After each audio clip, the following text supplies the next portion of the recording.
8%. Meantime, St. Joe's just 12 for 36 from the floor. 35-30 Rutgers. And look at that, just 2 assists. That's what Phil Martelli was talking about. They've got to get better ball reversal. So the Scarlet Knights getting the ball back. Temple, by the way, tonight beating Gonzaga 64-48 in Chicago. And the Scarlet Knights get a high percentage shot to start off the second half. Eugene Dabney with the jam to make it a 7-point lead. That matches Rutgers' largest lead. Well executed pick and roll. Nice feed by Dante Jones to find Dabney. Here's Brown and Howard. Now he's beginning to like that 18-foot range. And there's their third assist. And how do they get it? Ball reversal. Ball starting on the left side. You make that extra pass and you get the open shot. Greer going one-on-one with Crenshaw. Now they'll look to the inside. A reach-in foul on Damian Reed. And then again, you got Dabney starting off the second half with a flourish and some volume.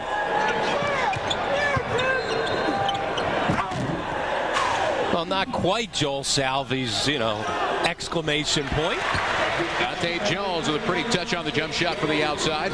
He's got 13 points.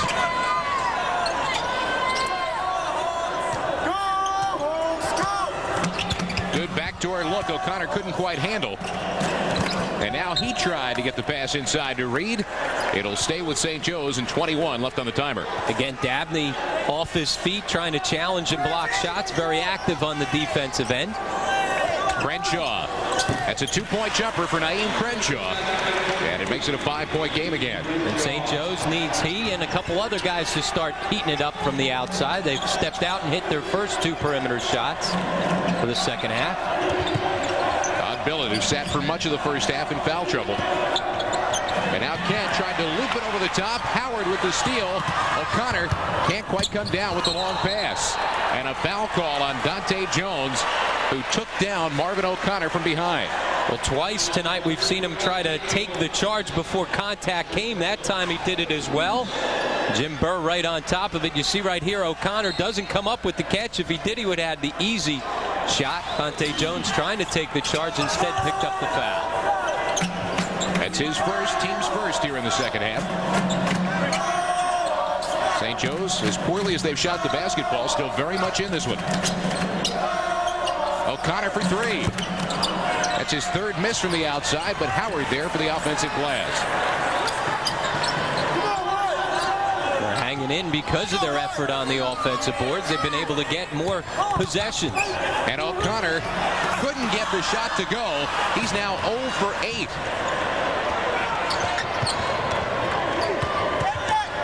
Kent invites a crowd, and a kick ball will reset the timer. Well, he always invites a crowd. Last year, one of the leaders throughout the year in field goal percentage. He's so effective in on the low block, you have to go down and double. And now the whistle away from the basketball, and a foul call on Kent. Through the elbow while setting the screen.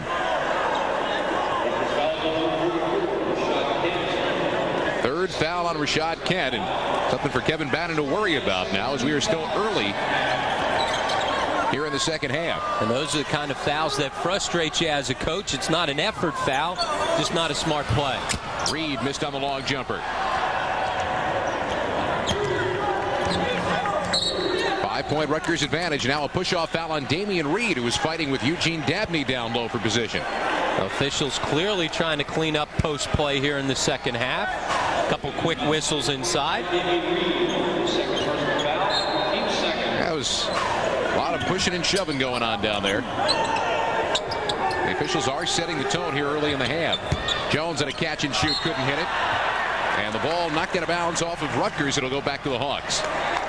Very nearly another foul by Kent as he came over top. Lucky to avoid a whistle on that one. Bill Martelli looking on as his Hawks pick up the struggle shooting the basketball that they had at the end of the Syracuse game. They actually led that game with 12 minutes to go and lost by 22. Crenshaw got it. And the injured player is Dante Jones. Second time he's been down on the floor tonight. First time it looked like it was a leg cramp, and now he's holding it. Yeah, he's holding his chest. Yeah, looks like he ran hard into a screen. Oh. Well, you got some jawing going back and forth on the floor. Rashad Kent, not a happy guy. Not the guy you want to make unhappy. No, and he and Andre Howard having words even still now. 3 officials talking to Kevin Bannon. Somebody should try and get themselves closer to play. That was very nearly a tough situation. Everybody's worried about Kevin Bannon. Somebody should be over with the players right there. Well, tempers flaring now as Jones took a shot. And his teammates took exception. Take a look here at the screen right there as Reed gets his leg out as well as his arm a bit. Dahntay Jones went down in a heap right there. I don't know that was quite enough to bring 2 teams to blows, however. There's no doubt that Reed stepped out a little bit on the screen, but it's not as if he clotheslined it. No, it's not like he got an elbow up into his face, but I tell you what, they still keep jawing back and forth. Now it's Jones and Crenshaw going after each other. A lot of talking going on. Well, there's already a lot of back and forth emotion. We haven't seen it spill over this way, though, and now Flores is going to come in, and they're going to get Dahntay Jones off the floor. 3-point ball game, a chance for him to rest that and also to settle down just a bit. So the intensity turns up another notch now with 17 to go in a 3-point game.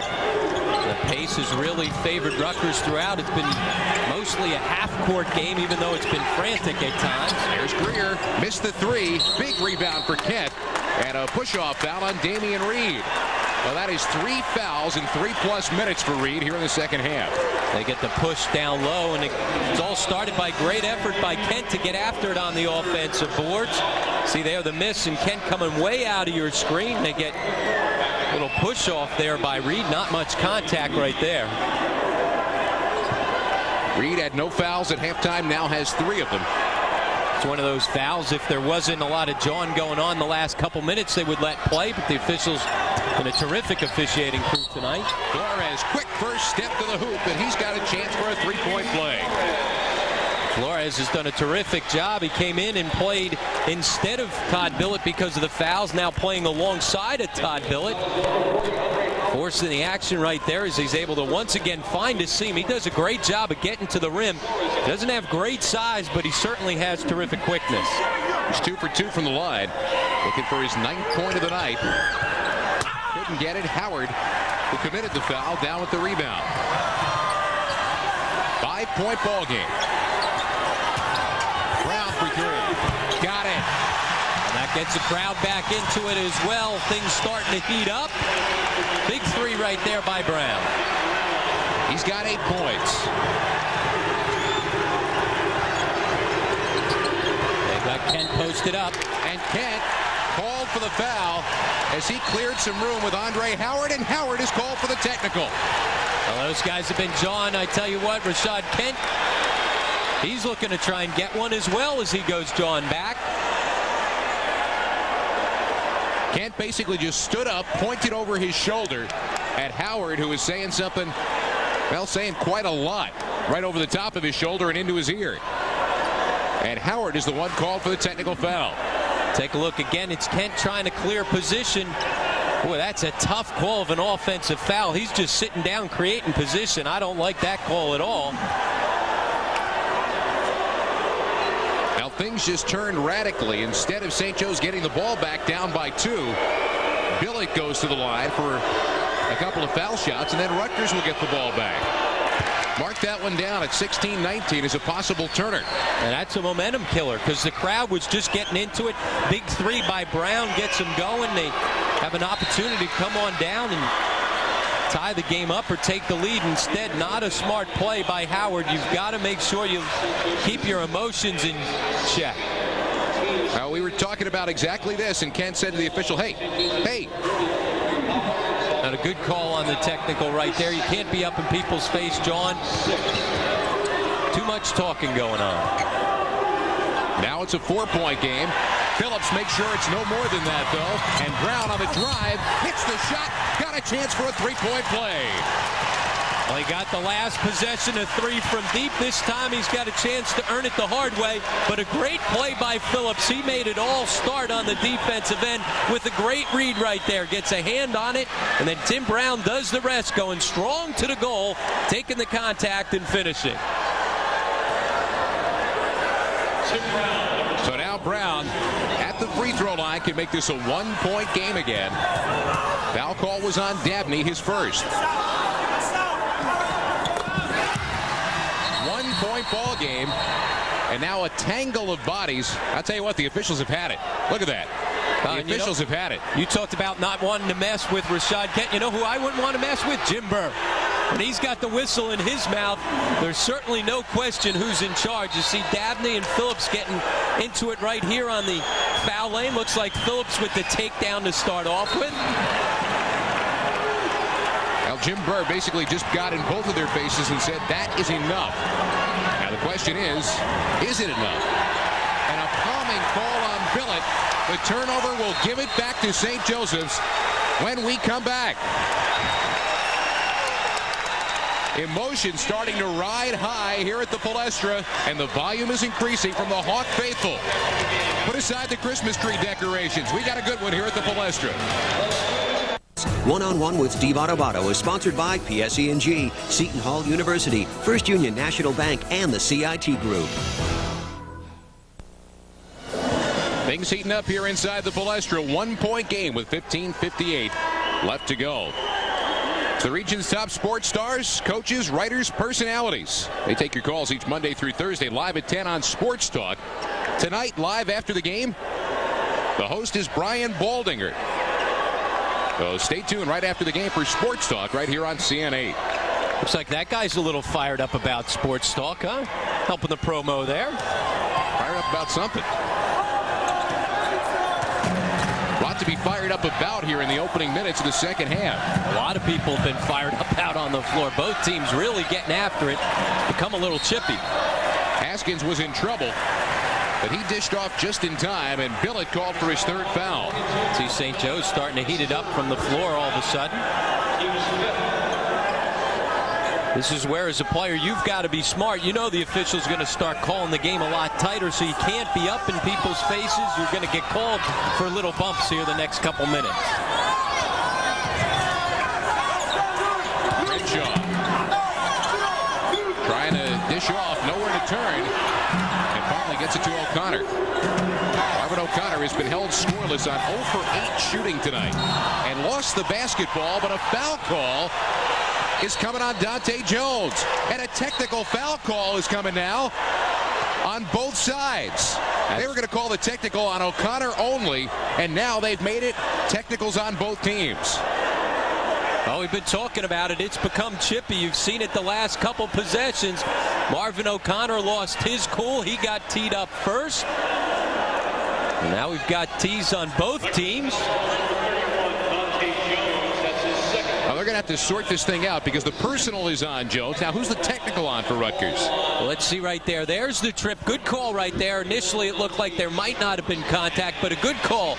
You'll see Dante Jones' foot come right out there. That's a good call right there. He tripped him up. And then the reaction afterwards. Look at Kevin Bannon. Can't believe the call, but it was a good call initially. And then he was also upset when, after the initial technical was called against O'Connor, they balanced it out with tees on both teams.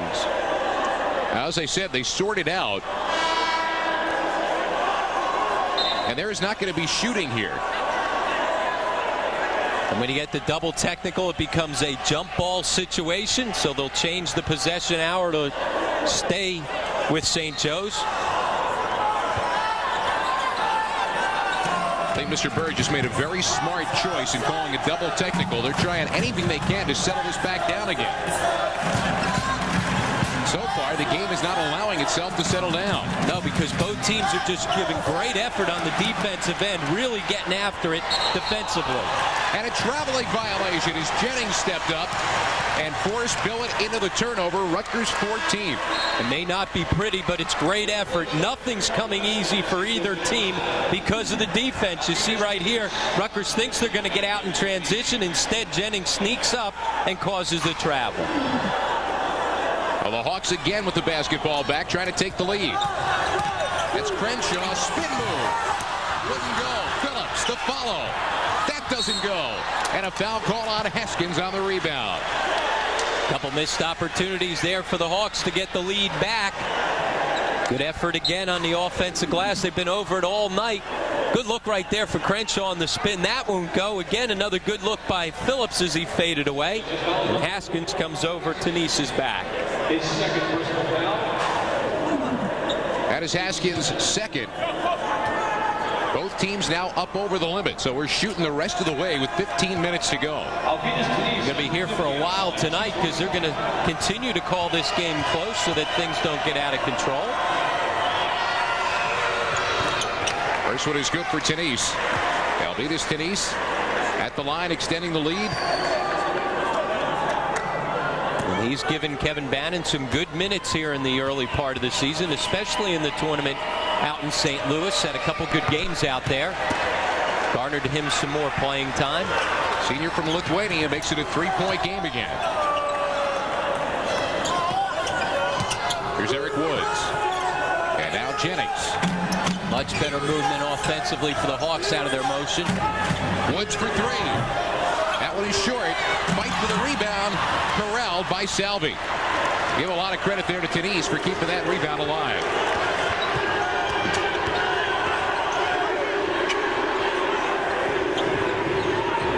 Flip to the inside, and Tenise can't finish, but Salvi does. Well, Salvi has an open lane because they had to come and double up on Tenise. That allowed Salvi an open lane for the offensive goal, and he's all fired up. And I'll tell you what, right now, this is straight hand-to-hand. Take a look. There's the help side coming from Haskins. That allows Salvi, with nobody to box him out, a lane to get the offensive rebound. Quickly back up to a 5-point game. Woods makes it a 3-point game. Now, nice curl off the screen to get the open look well inside the lane.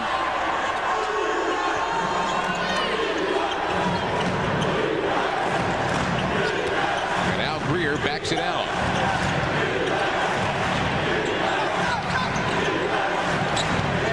Dillon working on Brown. Too strong with a 2-point jumper, and Crenshaw all by himself for the rebound. Now transition play for the Hawks. And they've got to back it out again.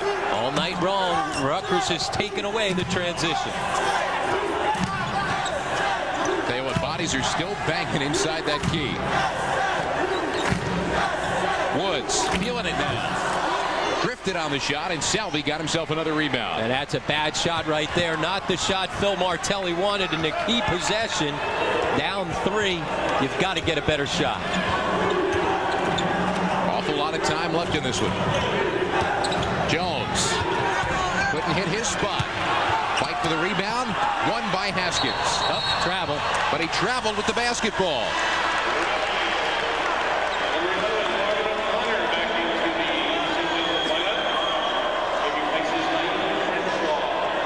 Phil Martelli looking on as his team has turned it over for the second time this half. Jones catch and shoot. Tenise there for the tipped rebound. And they go back outside again. And Woods is going to get called for the foul. Woods says, no, he had me by my arm. That's his first. Team foul number 8, a 1-and-1 coming for Dante Jones. Take a look right here. Woods gets his hands out. Can't do that. Not even in the NBA anymore. Can't you body up and get an arm on somebody? No hand checking going on here. Dante's 4 for 4 from the free throw line tonight, trying to extend this 3-point Rutgers lead. And another one coming.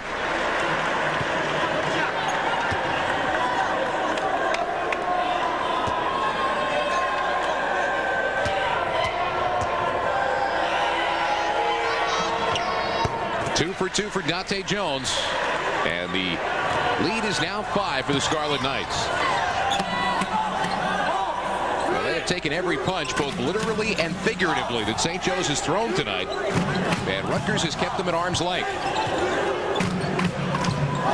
Hawks had 2 chances to take the lead a few minutes ago. And now Rutgers has the lead back up again. O'Connor, he is 0 for 9 tonight. And the rebound knocked out of bounds by Salvi will go back to St. Joseph's. Tough to break that 0 for streak when you got Tenise running out at you with the hand in your face deep from 3. He hasn't been able to put the ball to the floor and get to the rim. That's where he's at his best. Rutgers done a good job defending him. See right there, Jones backs off and he'll give him the shot, but take away the driving lanes. Woods, once again, an ill-advised shot taken down by Greer, and now Rutgers in transition. Woods is taking shots like he's supposed to be the man on offense. And Salvi traveled. He was trying to set himself up, it appeared, for something emphatic, and instead turns it back over to the Hawks. He's able to ride up the lane and post and put Phillips on his weak side, but on the catch he gathers his feet and balance, and they say shuffled him for the walk.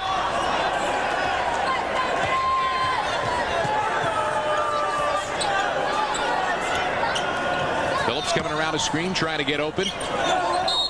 And now the whistle away from the ball. And the foul call is going to go against Salvi for Rutgers. That's going to put Phillips at the line for a 1-and-1. How many takedowns have we seen in the post? We've seen it on missed foul shots. We've seen it on post-ups. Especially here in the second half, we've got to have 7-8 fouls on guys just banging for position inside. So now Phillips. One more try for the sophomore from Collegeville, Pennsylvania. Star at Archbishop Carroll, the Philadelphia area, went down to William and Mary and transferred to St. Joe's, sat out last year, playing back home again. He hits a pair, and that gets us to a timeout. Bill Martelli, everybody else in the building gets an opportunity to draw a deep breath in a 3-point game.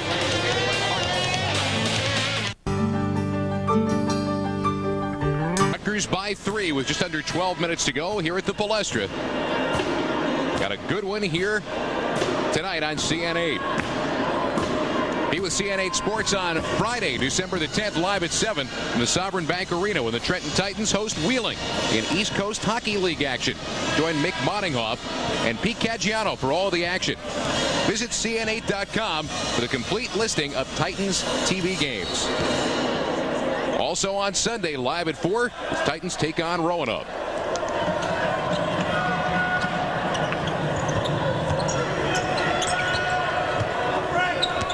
Rutgers trying to get some offensive flow back for themselves.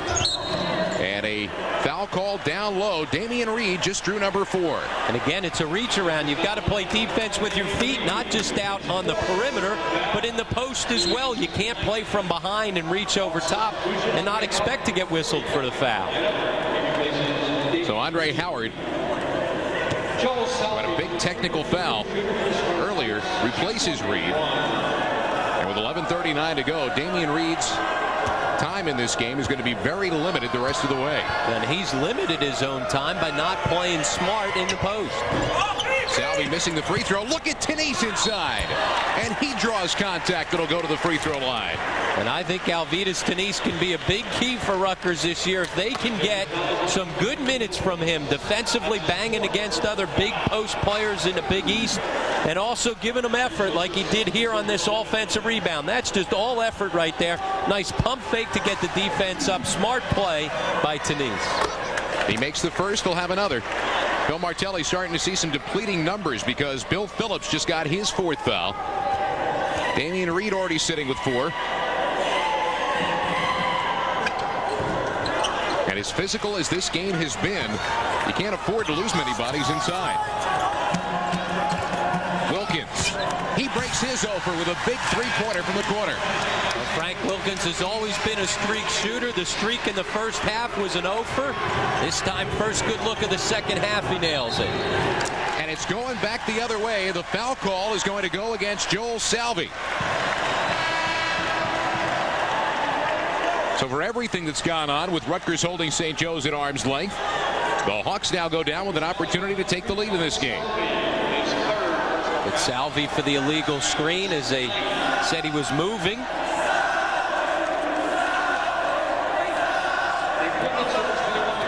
So Salvi with his third, and now Wilkins to the free throw line, the junior from Cambridge, Massachusetts.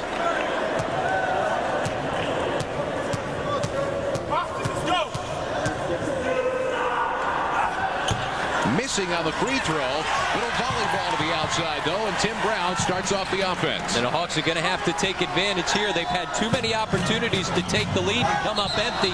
Can't do it again, but they do.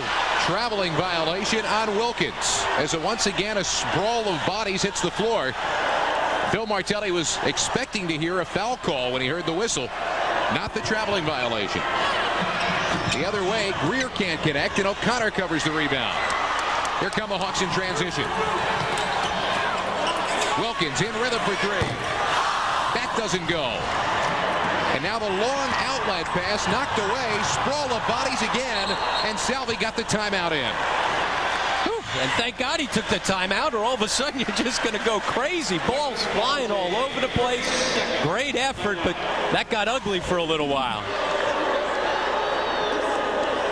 Ball bouncing around on the floor. Salvi finally got there, and realizing the dangers that were involved in either getting up or trying to pass off, elected to take the timeout.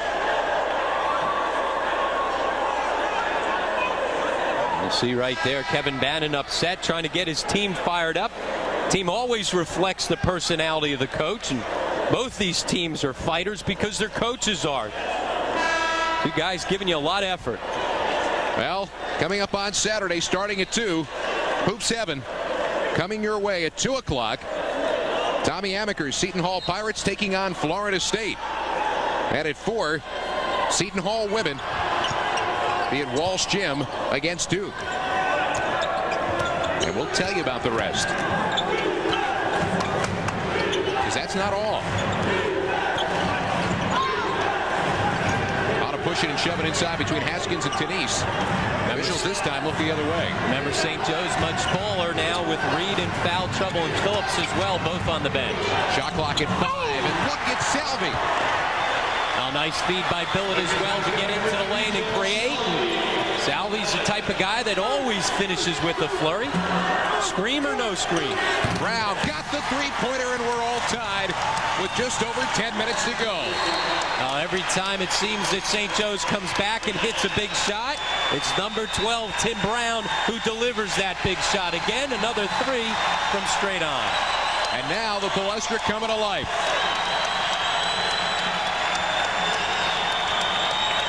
It always seems to.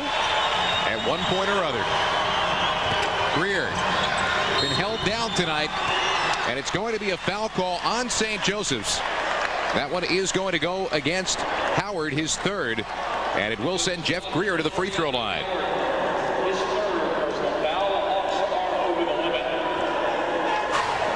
Greer trying to make things happen, putting the ball to the floor. Little lean in as well as the defense gets there late. Good call. Here's Salvi again. Not quite as good as his first yell that we heard, but I don't think he's going to be able to match that. No, that one was pretty good. Greer getting the roll on that free throw to put Rutgers back in front. 9:50 to go in the game. Jeff Greer, the junior from the Bronx, missing on the second. And now O'Connor. Big burst to the hoop and a charging foul on Marvin O'Connor. And he is furious. He's furious, and Naeem Crenshaw as well came off the bench to argue it. Right here, Dante Jones. Boy, that's pretty close. The one thing about O'Connor is he goes to the basket with such a vengeance. Sometimes he's going to pick up those charging calls because the officials see him just kind of put his head down and go.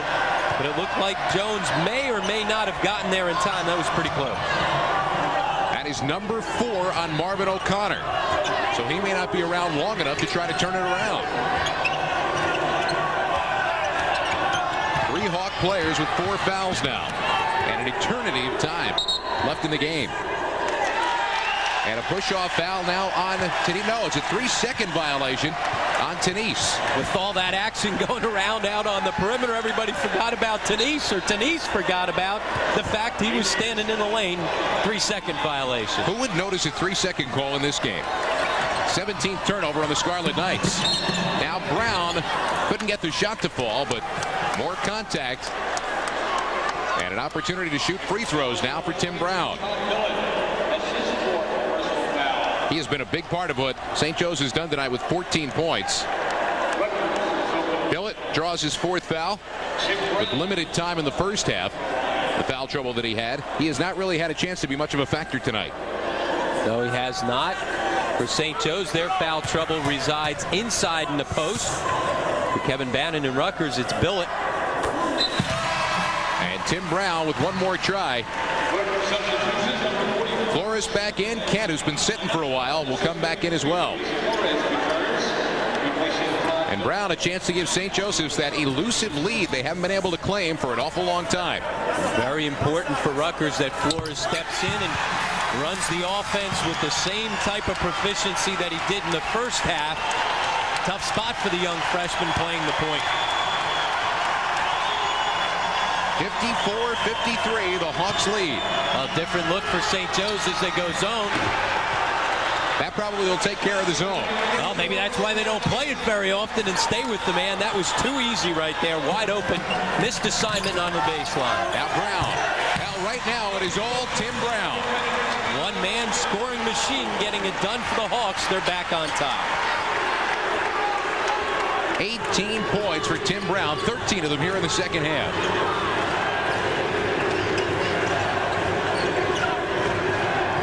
Stay in the zone defense. Let's see if they get some better coverage this possession. Jones missed on the shot. Look at Greer in for the rebound. And he is fouled on the way up. Well, you saw on that possession two things that the zone sometimes gives up. One is a good look from 3, even though Dahntay Jones didn't knock it down. And the second thing is offensive rebounding opportunities with the smaller lineup. Phil Martelli and his staff go zone, and they get burned each of the first 2 possessions in it. Greer 1 for 2 at the line. And he reties this game with 8:17 to go.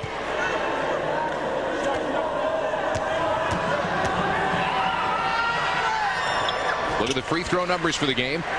Add one more to the Rutgers column, and they have reclaimed the lead again. Been Brown, and more Brown in these last 5 minutes for St. Joseph's. Looking to get someone else involved in the offense now. That's Wilkins. And Brown backs it out again to reset with 10 on the shot clock. Crenshaw short with the corner jumper, and Salvi a big rebound for the Scarlet Knights. Crenshaw complaining to the officials he thought he was hit on that. Now it would be stunning if everybody wasn't hit at least once every trip down the floor in this game. After the 2 possessions of zone, straight back to the man. Jones missed. Salvi, big rebound and the putback. Well, it's all about effort, hustle right there, offensive boards. Active once again is Joel Salvi. And the Rutgers lead back up to 3 points. Salvi with 12 points in this one, and they have been important points in important minutes.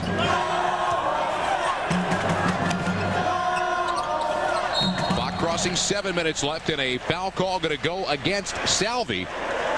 And for Joel Salvi, oh, check that. It is not going to be Salvi. It'll be Flores, his first. Well, Flores trying to fight over top of that screen against Brown, and why not? The way Brown's been scoring for Phil Martelli, maybe the only way you can guard him is to hold through the screen. So now back to the free throw line is Tim Brown. 3 for 3 from the line. As a young man who kind of had to grow into a position. Senior from Rockford, Illinois. Was the backup to Rashid Bey. Saw a lot of time, but mostly in a backup role. And then came back last year, had a couple of breakout games shooting the basketball. He is now 5 for 5 from the line. Kevin Bannon's team, though, still with a 1-point advantage. We've got under 7 minutes left. Rutgers leads St. Joe's by a point.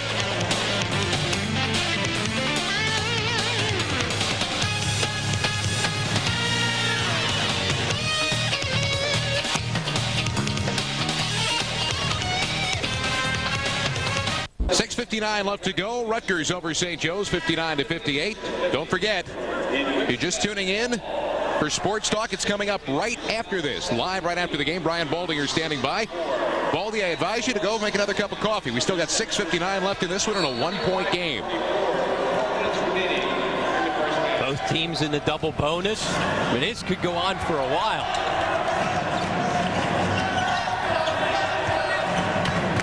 This is Jones working one-on-one with Crenshaw. Good look for Kent.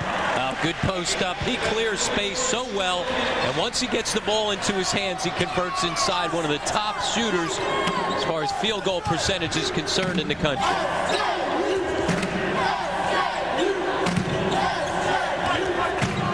Frank Wilkins. And now Howard.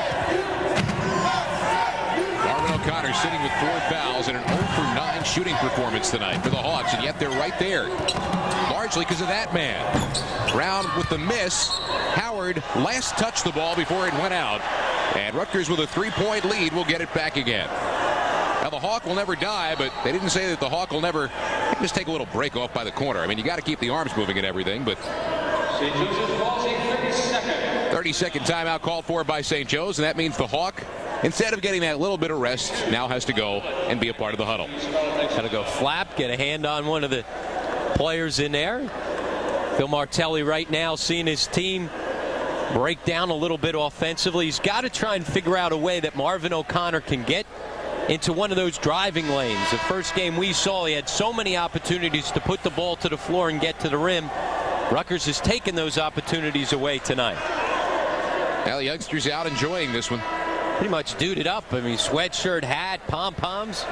He's got the whole thing going. Now you want to talk about foul trouble. 2 players on the border for Rutgers, Kent and Billett. 3 for St. Joseph's in O'Connor, Reed, and Phillips.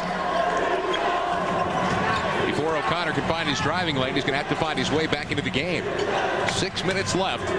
Rutgers by 3. Greer. There's some perseverance inside. And now Jones, the floater, he got it. Wow, does he explode off the floor when he comes off 2 feet, elevates above everybody, hitting the tough shot. And he was jawing on the way back down the floor at Frank Wilkins. Big possession right here from St. Joe's, now down 5. Got to try and come up with the basket on this possession.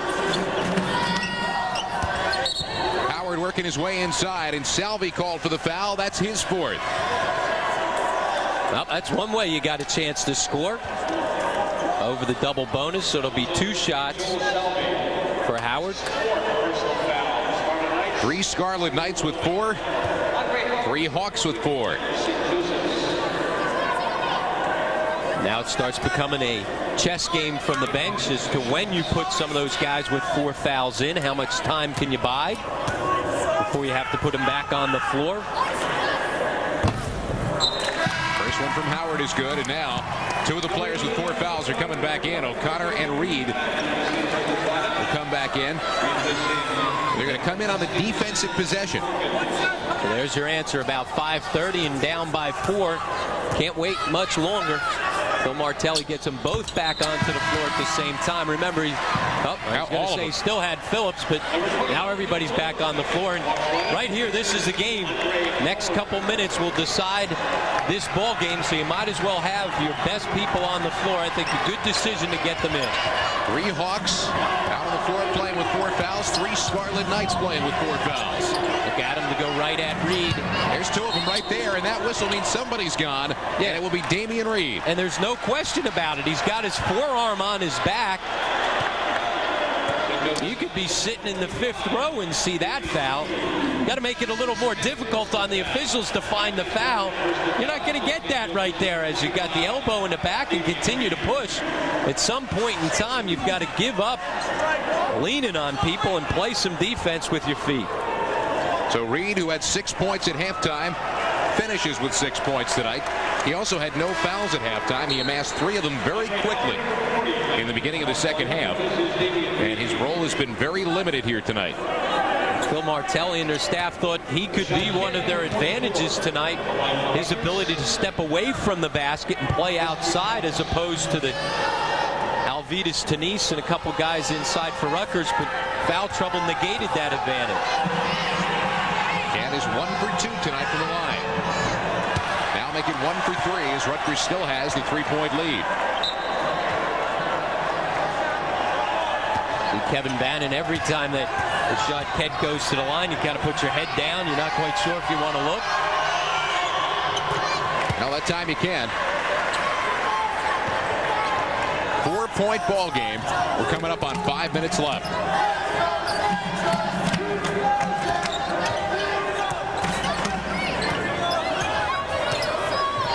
That's Tim Brown. And now O'Connor. He'll try it again. 0 for 10 on the night. The ball looks good coming out of his hand. He just can't find the mark. Try it again. And that time he got it. Well, you got to like his perseverance. He's not worried about the fact that he can't find it.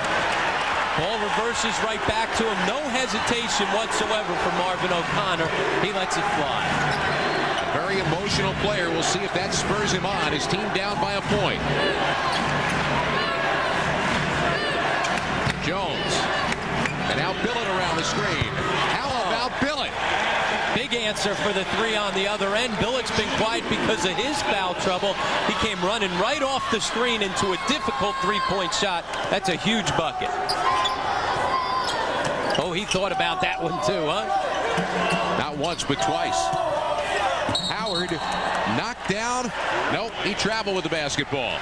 Oh, smart defensive play right there by Dante Jones. Everybody's banging and banging. Watch what he does. He just backs away, and that allows Howard to go to the floor instead of leaning on him. He's trying to back him up. He steps away. That forced the travel.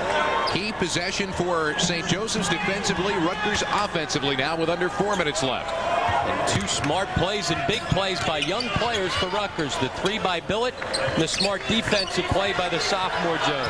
Salvi, big first move to the hoop. Ball knocked away by Howard, but Salvi on top of it.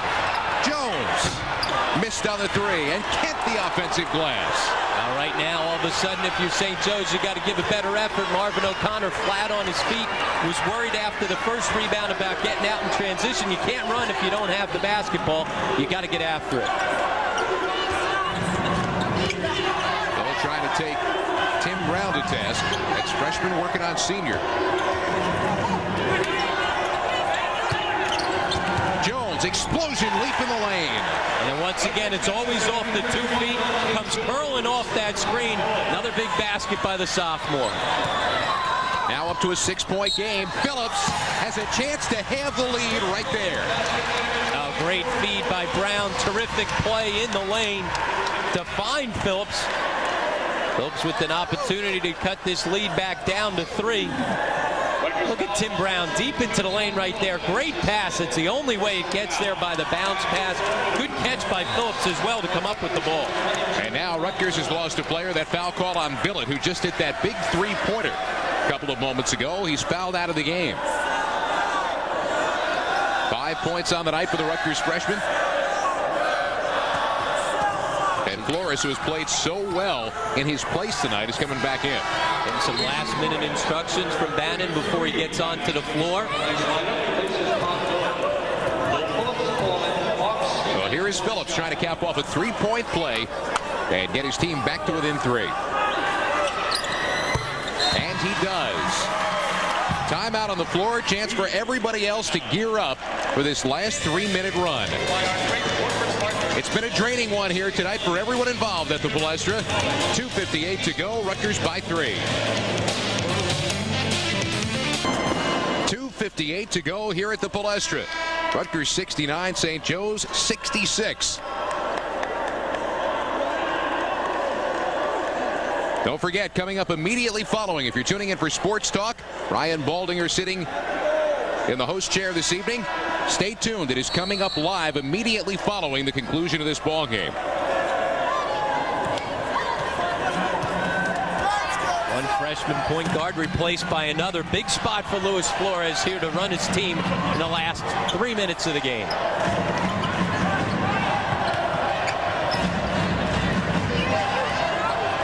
St. Joe's coming out looking for a possibility of a trap situation to take the basketball away. Also being very aggressive defensively. Shot clock at 10. There's that high screen. Shot clock is at 5. Flores going to have to pull the trigger himself. And the rebound down to Brown.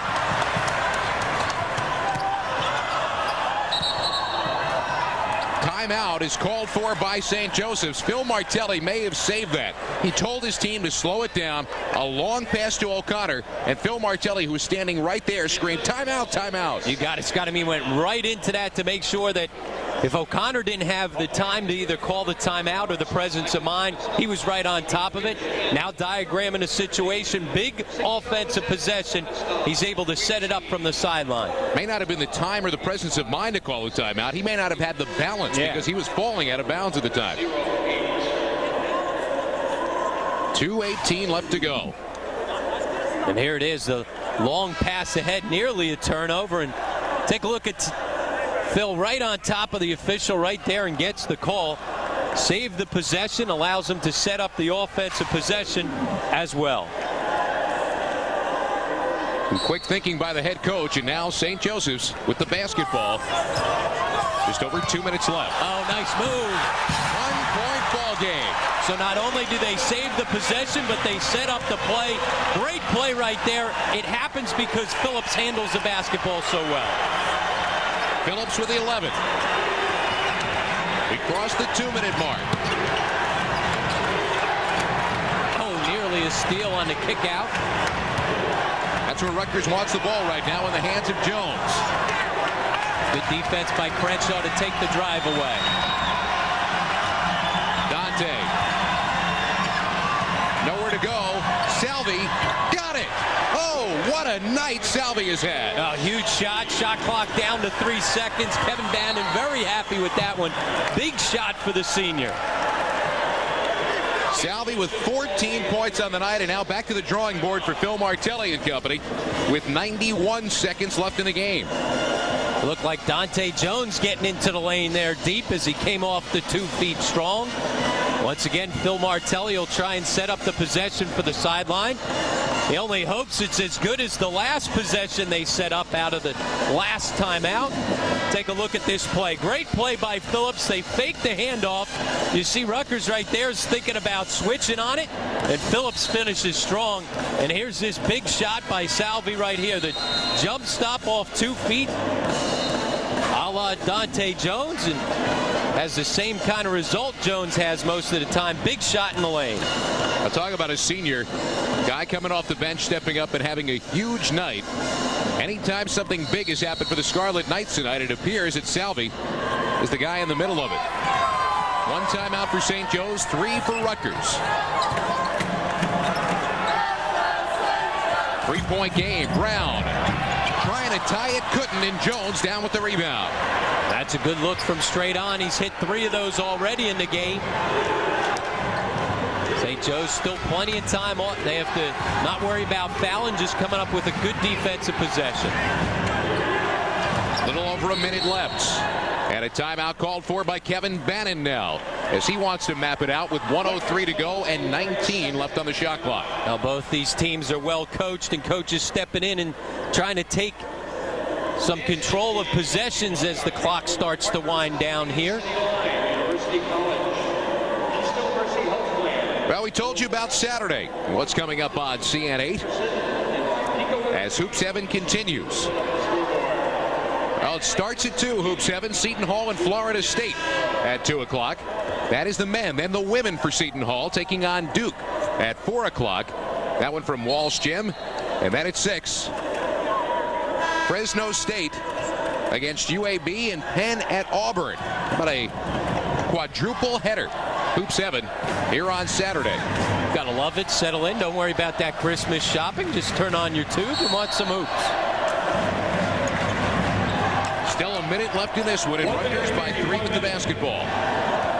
Look for him to try and put the ball in Jones's hands. And they did.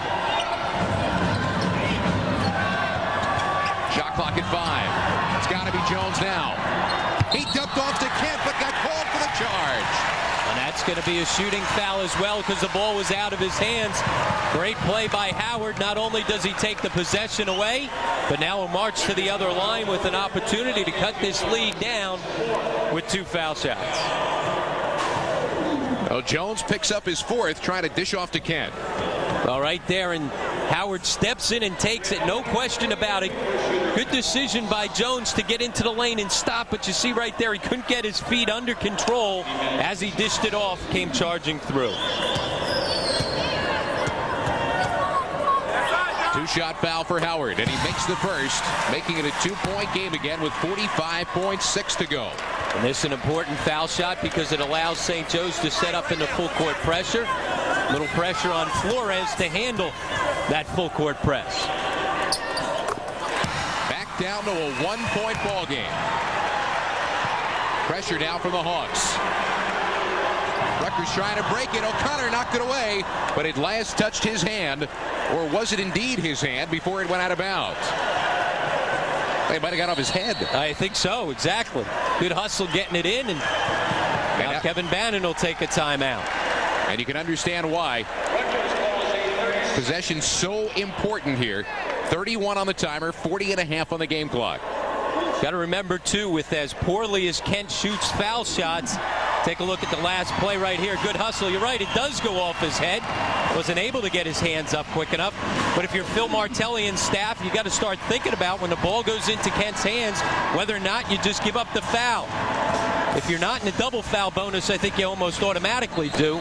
Still plenty of time. There's 9-second differential between the shot clock and the game clock. But if it goes into his hands in the post, don't allow him to get a shot off. Give up the foul. Stay tuned. Right after the game, Brian Baldinger standing by live with Sports Talk here on CN8. He'll be joined by Ken Rappaport, who's written a book called They Changed the Game, about athletes who have changed their sport. That's coming up right after this one on CN8.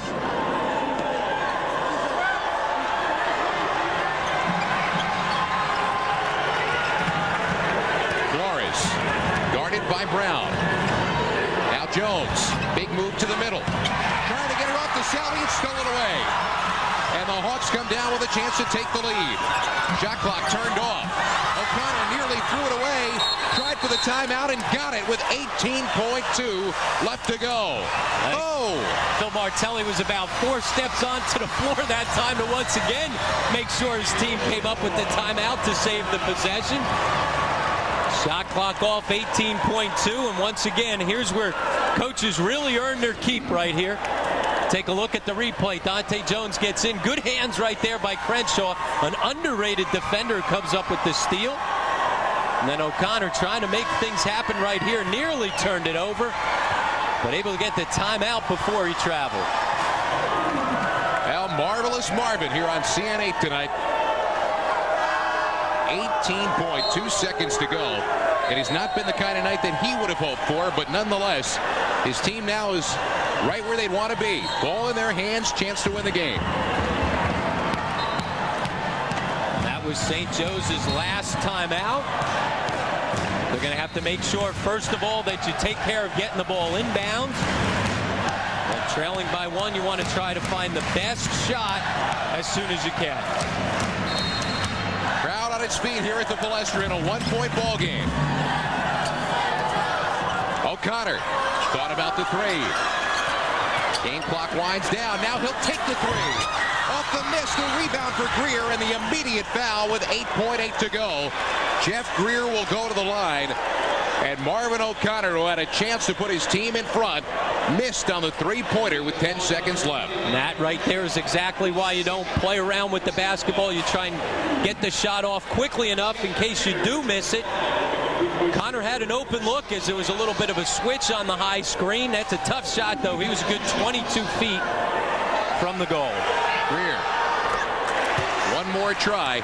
No matter what, it will remain a 1-possession game. It will remain a game that St. Joe's could tie with a 3-pointer if he makes this. And if you're Rutgers, you got to be worrying about Tim Brown and his 3-point shooting ability. 8.8 left to go. Brown will handle the basketball. St. Joe's down by 3. There's that high screen. He's got to look. There's the 3. It won't go. Greer down with the rebound and dribbles out of the pack. Rutgers going to hang on to win this ball game here at the Palestra. Kevin Bannon and company are leaving with a victory here tonight, 73-70. And it was draining, I'll tell you that. Players, coaches, everybody involved. 73-70. Rutgers a winner. For Mick Moninghoff and Rob Kennedy, this is Scott Graham. Stay tuned. Brian Baldinger and Sports Talk.